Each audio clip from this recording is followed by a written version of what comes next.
Monopolistic, monopolistic competition. हाँ हाँ, तो बेसिकली हम लोगों का मार्केट दो तरीके का है, एक कॉम्पिटिटिव मार्केट है, एक नॉन कॉम्पिटिटिव। नॉन लोग क्या करते हैं, स्टूडेंट्स क्या करते हैं, इम्परफेक्ट कंपटीशन के अंदर ही मोनोपोली को भी ले लेते हैं। बट याद रहे, अगर ऑप्शन दिया हुआ है ऑल ऑफ द अबव तब ठीक है, तब इन तीनों को इम्परफेक्ट के अंदर ले लेंगे। बट अगर मोनोपोलिस्टिक और ओलिगोपोली बोथ और मोनोपोली दोनों दिया है तो लोग कहते हैं ऑप्शन गलत है। एक में दे दिया है वो लोग ऑप्शन में मोनोपोली, एक में दे देता है मोनोपोलिस्टिक कंपटीशन, एक में दे देता है ओलिगोपोली और 4 में दे देता है बोथ 2 एंड 3। तो वहां पे स्टूडेंट्स बोलते हैं कि 2 और 3 मोनोपोली को तो लिया ही नहीं, ऑप्शन रॉन्ग है। तो ऑप्शन ये है, ये दोनों को प्रैक्टिकली हम लोग नॉन कॉम्पिटिटिव ये इम्परफेक्ट कंपटीशन बोलते हैं। बट अगर ऑल ऑफ द 3 यहाँ पे ऑप्शन हो तब तो किसी एक में नहीं लगा सकते, तब ऑल ऑफ द अबव में लगा देंगे, मतलब मोनोपोली को भी हम लोग ले लेंगे। तो यहाँ पर अभी क्या याद रखना है, हम लोग ये सब पढ़ के आए हैं, सारे मार्केट का फीचर्स एंड ऑल, उस मार्केट के भी सब पढ़ा हुआ है, सभी मार्केट का फीचर। तो फीचर थोड़ा याद रखना है, नहीं तो अभी थोड़ा दिक्कत हो जाएगा।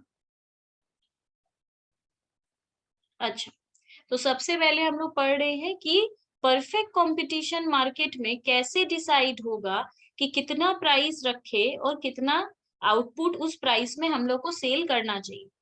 तो देखो, इसमें हम लोग का क्वांटिटी क्या है, सोचो 1 2 3 4 5, मतलब एक बेच के चले जाए, दो बेचे, तीन बेचे, चार बेचे या 5 बेचे, कितना हम लोग को सेल करना चाहिए और प्राइस कितना है। परफेक्ट कंपटीशन मार्केट है तो याद रखना है price remain fixed. Perfect competition market में प्राइस फिक्स्ड रहता है, जो डिमांड और सप्लाई से प्राइस निकलता है उसमें, क्योंकि इसमें प्राइस टेकर होते हैं, सेलर्स आर प्राइस टेकर। तो जो प्राइस रखाया है, तो 10 रुपया अगर फिक्स हुआ है तो हम 1 kg लेंगे तो 10 रुपया, 2 kg लेंगे तो 20 रुपया। क्यों, 10-10 रुपया का ही है एक एक केजी, ज्यादा लो या कम लो प्राइस इतना ही रहेगा।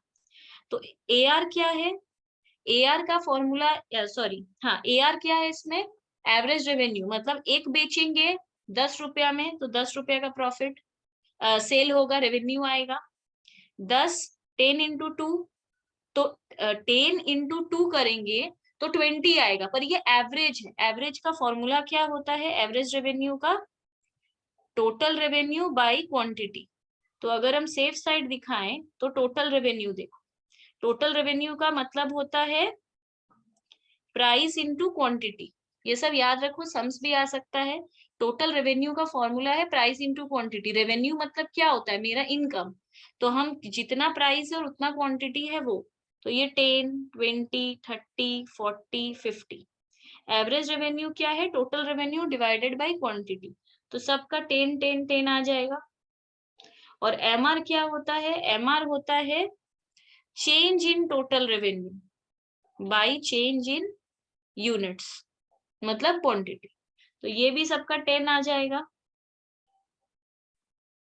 तो इस मार्केट में हम लोग क्या देखते हैं कि P is equal to A R is equal to M R, मतलब P is equal to A R is equal to M R, यहाँ पे सभी इक्वल है। तो ये हम लोगों का क्वांटिटी लाइन है, ये हम लोगों का प्राइस लाइन है। यहाँ पे प्राइस फिक्स्ड होता है, अभी हम लोग देखे प्राइस रिमेन फिक्स्ड, तो ये प्राइस है और ये 10 है, और यही ए आर है, यही एम आर है। तो इसी को हम लोग ए आर कहते हैं, इसी को हम लोग एम आर कहते हैं। तो कितना भी क्वांटिटी खरीद लो प्राइस 10 रुपया ही रहेगा।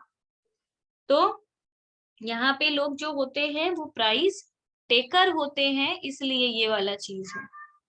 अब इसका शेप दे सकता है, अच्छा इसी लाइन को हम लोग कहते हैं डिमांड कर्व। तो अगर पूछता है what is the shape of demand curve in perfect competition market, तो इसमें डिमांड कर्व का शेप रहेगा horizontal parallel to x axis, क्योंकि इस लाइन को हम लोग x कहते हैं और इस लाइन को हम लोग y कहते हैं। तो ये हॉरिजॉन्टल है पैरेलल टू एक्स एक्सिस, ये याद रखना है। और एक बात है, यहाँ पे जो डिमांड कर्व है ये इंफिनिटी है, मतलब कोई एंडिंग पॉइंट नहीं है, ये कहीं पे टच नहीं हो रहा है। अगर ये कहीं पर भी टच नहीं हो रहा है तो ये नेवर एंडिंग है, ये तो आगे तक जाता जाएगा। हम कितना भी क्वांटिटी खरीद ले, मेरा प्राइस इतना ही रहेगा। इसलिए डिमांड कर्व को इन्फिनिटी भी कहते हैं।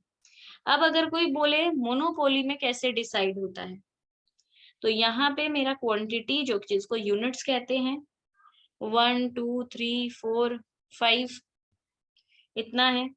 प्राइस यहाँ पे क्या होता है, हम जब ज्यादा खरीदते हैं तो हमको सस्ता पड़ता है, तो 9 7 उसके बाद अच्छा फिर 6 और 5.5। यहाँ पे भी सेम टी आर निकालना है, ए आर निकालना है, एम आर निकालना है। ये भी सिखा है, इंटू होता है तो कर लो। 9 2 से 18, 7 3 से 21, 6 4 से 24 और 5.5 इंटू 5 मतलब 27.5। ए आर क्या बताए थे, total revenue divided by units, तो ये 10, ये 9, हाँ ये 7, ये हम लोग का वही 6 और ये 5.5। और एमआर क्या है, चेंज इन टोटल रेवेन्यू, तो यहाँ पे 10, यहाँ पे 8,